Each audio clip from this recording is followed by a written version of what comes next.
வானம் பூமி அண்ட சராசரங்களையும் சிருஷ்டிக்க திட்டம் கொண்ட பரிசுத்த பிதாவாகிய தேவனே, இவைகளையெல்லாம் சிருஷ்டித்த பரிசுத்த இயேசுவாகிய தெய்வமே, சிருஷ்டிக்கும் போது பாதுகாப்பும் பக்கபலவுமாக இருந்த பரிசுத்த ஆவியானவராகிய திரியேக தெய்வமே, உங்கள் ஒருவருக்கே கொடான கொடி சோத்திரம், கொடான கொடி அல்லேலூயா, கொடான கொடி ஓசன்னாக்களை செலுத்துகிறோம். உள்ளத்தின் ஆழத்திலிருந்து உம்மை நாங்கள் வாழ்த்துகிறோம், வணங்குகிறோம், போற்றுகிறோம், மகிமைப்படுத்துகிறோம். நீர் ஒருவரே மகிமைப்படுவீராக. ஆமென். இப்பொழுது நாம் வானங்கள் எப்படி சிருஷ்டிக்கப்பட்டது?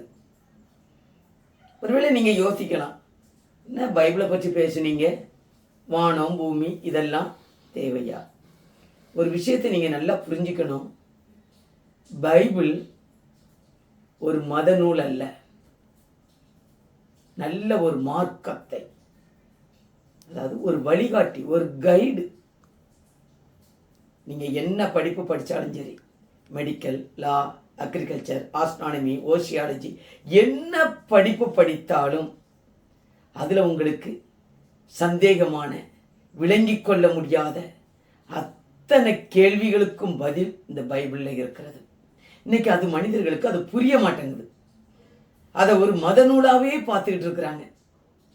அதுதான் இன்றைக்கு புரியாத ஒரு புதிர். அது ஒரு மத நூல் அல்ல. மதம் மனிதர்களை பிரிக்கும். நீங்க அது ஒரு மத நூலா பைபிளை பார்க்காதீங்க. ஒரு திருக்குறளை போல ஒரு பொதுமறை நூலாக அதை நீங்க பார்க்கும்போது அந்த வேதத்திற்குள் இருக்கிற ரகசியங்கள், மறைபொருள்கள், கருப்பொருட்களை கண்டுகொள்ள தேவன் உங்க ஆத்தும கண்களை திறப்பார். நீங்க என்ன படிப்பு படிச்சாலும் சரி, உங்களுடைய ப்ராஜெக்ட் ஒர்க்குக்கு நீங்க கைடா நீங்க பைபிளை பயன்படுத்தினால், ஏன்னா அதுல அவ்வளவு ரகசியங்கள் இருக்கிறது. இது இன்னைக்கு மனிதர்களுக்கு புரிய மாட்டேங்குது. நீங்க நல்லா யோசிச்சு பாருங்க. கரண்டை கண்டுபிடித்தவர், காற்றை கண்டுபிடித்தவர், பிளைட்டை கண்டுபிடித்தவர், ஆக முக்கியமான எல்லா இம்பார்ட்டன்ட் காரியங்களை கண்டுபிடித்த அனைத்து நபர்களுமே அதிகபட்சம் அவங்க எல்லாமே அந்த வேதத்தை படிக்கிற மனிதர்களாகத்தான் இருந்திருக்கிறார்கள். தேவனுடைய பிள்ளைகளாக அவங்க இருந்திருக்கிறாங்க. இந்த வெளிப்பாடுகளை எல்லாம் அவர்களுக்கு தேவன் வேதத்தின் அடிப்படையில் அவர்கள் கொடுத்திருக்கிறார். ஆனா கண்டுபிடிச்ச ஒருத்தருமே இது வேதத்திலிருந்து தான் கண்டுபிடித்தோம் என்று எந்த நபர்களும் அதிலே சுட்டிக்காட்டி, இதுதான் அவர்கள் செய்த மதியீனமான ஒரு காரியம் என்று நான் எண்ணுகிறேன். இன்னைக்கு அதே தப்பை செய்ய நானும் விரும்பல. சத்தியம் பல்கலைக்கழகம் அதை விரும்பல. அனைத்து டிபார்ட்மெண்ட்டுகளுக்கும் ஃபண்டமெண்டல் பைபிள் தான். இதை முதல்ல விளங்கிக்கணும். நீங்க என்ன படிப்பு என்ன பண்ணுவீங்களோ அதுக்கு வேண்டிய ஆதாரமான காரியங்கள், ஆணித்தரமான காரியங்கள், அஸ்திவாரமான சத்தியங்கள், காரியங்கள், விளக்கங்கள் அது அந்த வேதத்தில் இருக்கிறது. அறிய வேண்டிய, விளங்கிக் கொள்ள வேண்டிய விதத்தில் நாம் அதை நெருங்கும் போது அதைத்தான் ஆவியானவராகிய தேவன் நீ அதை வாஞ்சித்து கேட்டு வரும்போது அதை உங்களுக்கு அதை விளக்கி காட்டுகிறார்.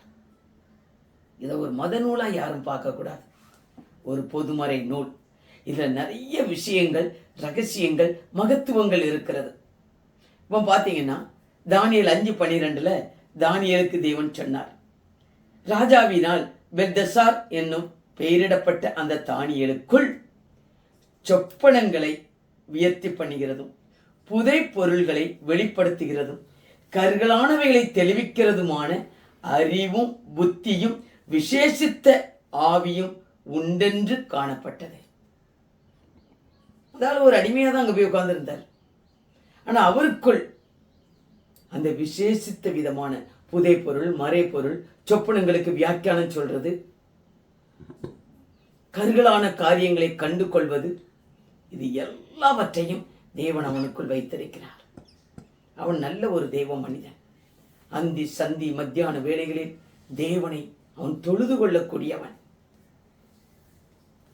ஒரு நாளைக்கு 3 முறை, ஒரு நாளைக்கு 5 முறை, தாவீது சொல்கிறார் ஒரு நாளைக்கு 7 முறை தேவனை தொழுது கொள்கிறார்கள். நீங்கள் யாராக இருந்தாலும் சரி, இதற்கு மதம், மொழி, நிறம் இதெல்லாம் கிடையவே கிடையாது. உண்மையிலேயே அடிக்கடி நான் டீச் பண்ணும்போது சொல்கிற ஒரு காரியம், நீ யாரை கும்பிட்டுலையோ அது முக்கியமே கிடையாது. அதை உண்மையாய் நீ வழிபடும் போது, உண்மையாய் அதை தேடும் போது, நீ ஒரு கல்லோ மண்ணோ மரமோ நீ ஏதோ இருக்கட்டும், நீ அதுதான் சிலர் கடவுளே இல்லைங்கிறாங்க. மனச்சாட்சி, உன் மனச்சாட்சியை அதில் நீ உண்மையாக நீ செயல்படும் போது அதில் நீ ஏறக்கூடம் பண்ணக்கூடாது, அதுக்கு துரோகம் பண்ணக்கூடாது. அதை நீ உண்மையாய் நீ தேடும் போது, வாழ்த்தும் போது, வழிபடும் போது, உண்மையிலேயே அந்த மெய்யான தேவன் உன்னை கண்டு, உன் உண்மைத்துவத்தை கண்டு உன்னை அவர் பிரித்தெடுக்கிறவராக இருக்கிறார். இப்பொழுது எப்படி இந்த வானங்கள் உருவாக்கப்பட்டது? வானங்கள் நீங்க பார்த்தீங்கன்னா, ஆதியிலே தேவன் வார்த்தையாக இருந்தார். அந்த வார்த்தையாகிய தேவன் மனிதர்களுக்கு தன்னை வெளிப்படுத்துவதற்காகத்தான் பிதா, குமாரன், பரிசுத்த ஆவியானவர் என்ற ஒரு திருத்துவத்தில் தன்னை மனிதர்களுக்கு அவர் வெளிப்படுத்துகிறார். அந்த தெய்வம் அந்த வார்த்தையை கொண்டுதான் வானங்களையும் காற்று மண்டலங்களையும் அவர் சிருஷ்டிக்கிறார் என்று வேதத்தில் எழுதப்பட்டிருக்கிறது. இப்பொழுது நம்ம இந்த வானங்களின் சிருஷ்டிப்புல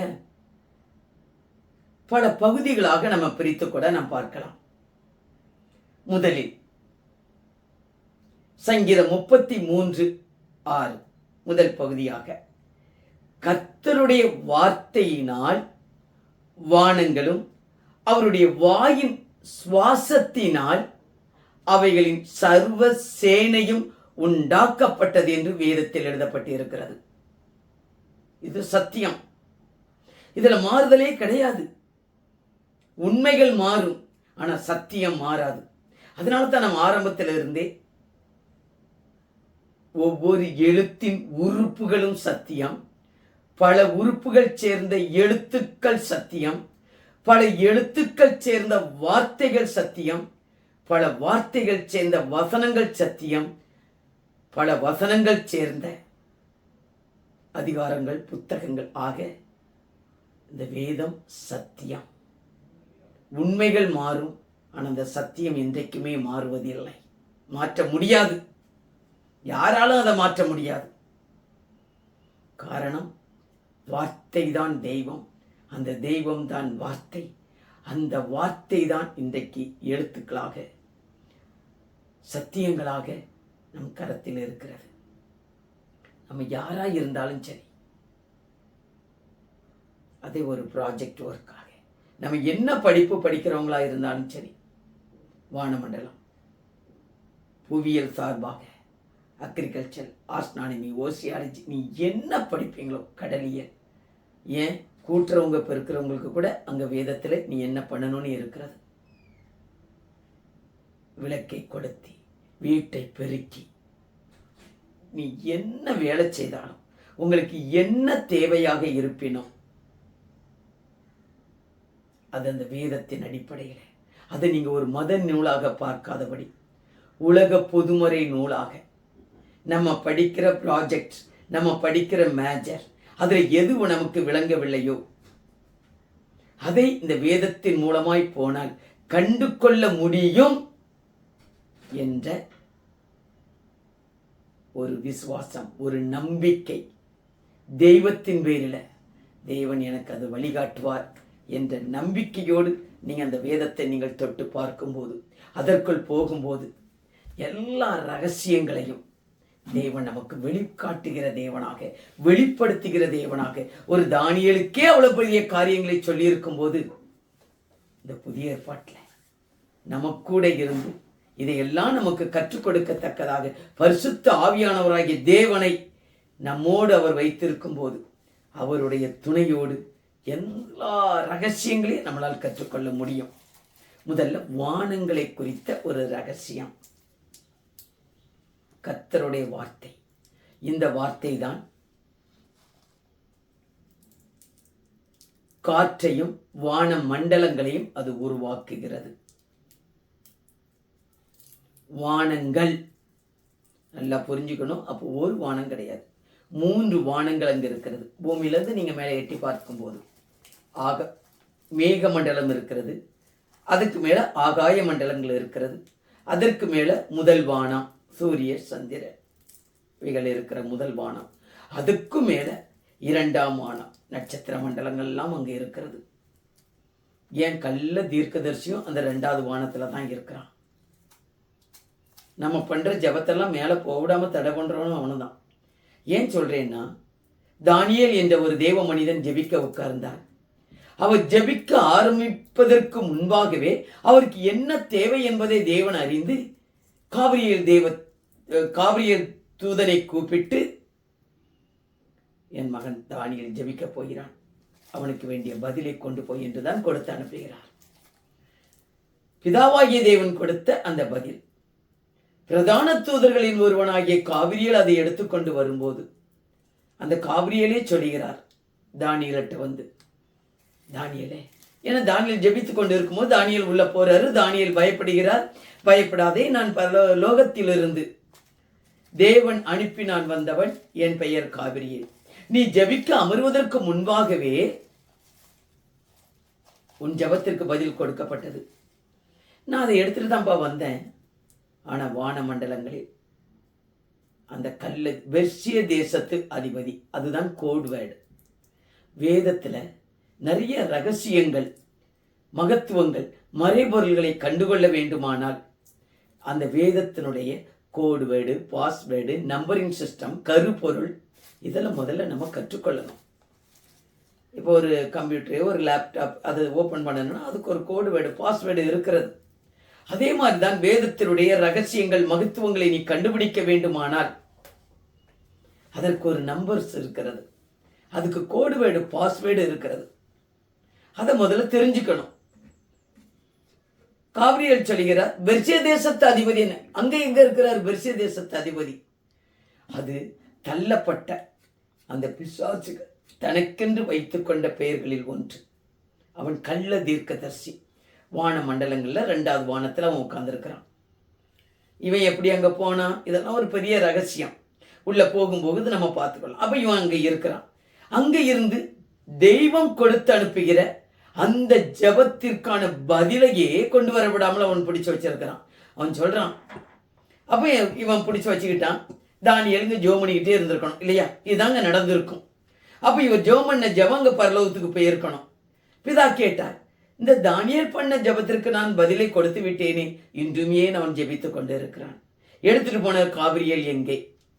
அதை அவனை தேடும்போது தான் அவன் அந்த 2வது வானத்திலே அந்த கள்ள தீர்க்கதர்சி, அவன் ஹவுஸ் அரெஸ்ட் மாதிரி அவனை பிடிச்சி வச்சிருக்கிறாங்கிற ரகசியம் தெரிந்து, அப்புறம் மிகாவேல் என்ற ஒரு தேவதூதன் அவனோடு 21 நாள் யுத்தம் பண்ணி, அதுக்கு பிறகுதான் இவனை என்ன பண்றாங்க, விடுவித்தான் என்று வேதத்தில் எழுதப்பட்டு இருக்கிறது. ஏன் இது தேவனுக்கெல்லாம் தெரியாதா? ஏன் இது வேதத்தில் எழுதப்பட்டு இருக்கிறது? இன்றைக்கு தேவ பிள்ளைகளாகிய நீங்களும் நானும் நம்ம பண்ற ஜபத்தையும் இப்படி அவன் பிடிச்சுக்குவான். அதெல்லாம் நீ விளங்கிக்கோ, புரிஞ்சுக்கோ. அப்ப அதெல்லாம் பிடிக்காமல் இருந்து உன் ஜபம் மேலே டைரக்டா வர வேண்டுமானால் நீ என்ன செய்ய வேண்டும்? அதைத்தான் அங்கு தேவன் நமக்கு கற்றுக் கொடுக்கிற காரியம். நீ என்ன செய்யணும், நீ என்ன பண்ணிக்கிட்டு இருக்கிற? இப்போ எலியா நம்மை போல் பாடுள்ள மனிதன். அவன் கருத்தாய் ஜெபம் பண்ணினான் என்று வேதத்தில் எழுதப்பட்டு இருக்கிறது. அப்ப கருத்தில்லாத ஜபமும் இன்னைக்கு நம்ம பண்ணிக்கிட்டு இருக்கிறோம் தானே அர்த்தம். கொரிந்தியரில் வேதத்தில் எழுதப்பட்டு இருக்கிறது, உங்கள் ஜபம் கைத்தட்டுகிற ஓசை போலவும் சத்தமிடுகிற வெண்கலம் போலவும் இருக்கிறது என்று வேதத்தில் எழுதப்பட்டு இருக்கிறது. அப்ப நம்ம எப்படிப்பட்ட ஜபம் பண்ணுகிறோம்? இந்த ஜபம் எல்லாம் பரலோகத்துக்கு ஏறெடுக்கப்படுமா? ஆனானப்பட்ட தானியேல் பண்ண ஜபத்தையே தேவன் கேட்டார். ஜபிக்க அமருவதற்கு முன்பாகவே என்ன ஜபிக்கிறான் என்று, அவருக்கு என்ன தேவை என்று அவர் கொடுத்து அனுப்புனதையே அங்கு மத்திய வானத்தில் ஒருத்தன் பிடிச்சுக்கிட்டானே. ஆனால் இன்றைக்கு நீங்களும் நானும் பண்ற ஜபம் மேல போகும்னு நம்ம நினைக்கிறோமா? யோசிச்சு பாருங்க. எங்க ஜபம்லாம் பேருங்க, எங்க ஜபம்லாம் பேருங்க. உண்மைதான். நாங்கள் அந்த வேதத்தை ஆராயும் போது அங்கு ஒரு ரகசியத்தை கண்டுபிடித்தோம். பரலோகத்தில் எல்லாம் போயிருது அந்த ஜெபம். அந்த பரிசுத்த ஸ்தலத்தில் வெளி சுற்றுப்பிரகாரம் பரிசுத்த ஸ்தலம், அங்கே போய் தான் நம்மளுடைய ஜெபங்கள் எல்லாம் அங்கே பிரித்தெடுக்கப்படுகிறது. கருத்தான ஜெபம், உண்மையான ஜெபம், வியாகுலமான ஜெபம், இப்படி அந்த ஜெபங்கள் எல்லாம் பிரித்தெடுத்து அந்த ஜெபங்கள் உண்மையும் உத்தமுமாய் ஜபிக்கப்படுகிற அந்த ஜபங்களை அந்த தூப கலசத்திற்குள் போட்டு மகா பரிசுத்த ஸ்தலத்திற்குள் அங்கு அனுப்புகிறார்கள் என்றெல்லாம் வேதத்தில் இருக்கிறது. நல்லா யோசிங்க. அப்போ வானமண்டலத்தில் வானங்கள் அது ரொம்ப முக்கியம். மொத்தம் 3 வானங்கள் இருக்கிறது. முதல் வானம், 2வது வானம். அந்த 2வது வானத்துல தான் அந்த கள்ள தீர்க்கதர்சி அவன் இருக்கிறான். அதனால தான் நாளைக்கு தேவன் அந்த பூமி வானங்கள் எல்லாம் ரீசெட் பண்ணும்போது முதல் வானம் 2வது வானத்தெல்லாம் அவர் அழிச்சிடுறார். காரணம், பிசாசுகளின் ஆதிக்கம் அங்கு வரைக்கும் இருக்கிறது என்பதுதான். அப்போ வானங்கள் கர்த்தருடைய வார்த்தையினால் தான் இந்த வானங்களும் அவருடைய வாயின் சுவாசத்தினால் அவைகளின் சர்வ சேனையும். பரலோகத்தில் எப்படி அங்க ஒரு பெரிய சேனை இருக்கிறது இந்த அர்மகுதோன் யுத்தத்தில் வந்து சண்டை போட, இங்க பூமியிலையும் தேவனோடு சண்டை போடுறதற்கென்று அங்கு நிறைய சேனைகள் அங்கு உருவாக்கப்பட்டு இருக்கிறது. அதுல ஒரு கூட்டம் மத்திய வானத்தில் இருக்கிறது, தேவனுக்கு விரோதமானவைகள். இதைத்தான் அந்த முதல் வசனத்துல வானங்களில் கர்த்தருடைய வார்த்தையினால் வானங்களும் அவருடைய வாயின் சுவாசத்தினால், அந்த சுவாசம் என்பதுதான் வார்த்தை, இந்த வார்த்தைகளினால் அவைகளின் சர்வ சேனையும் உண்டாக்கப்பட்டிருக்கிறது. இப்பொழுது அந்த வானங்கள், அதில் முதல் வானம் 2வது வானத்தில் இங்கு என்ன நடக்கிறது என்பதை நாம் பார்த்திருக்கிறோம். மீண்டும் அடுத்த பகுதியிலே நாம் தொடர்ந்து பார்ப்போம், ஜெபிப்போம். ஆமென். ஆண்டவரே, இந்த வானங்களை குறித்த ரகசியங்கள் எங்களுக்கு நீர் கற்றுக் கொடுக்கும்படி, இந்த வேதத்தினுடைய ரகசியங்களை விளங்கிக் கொள்ள எங்க ஆத்மா கண்களை திறக்கும்படியாய் உம்முடைய கரத்திலே நாங்கள் ஒப்புக் கொடுக்கிறோம்.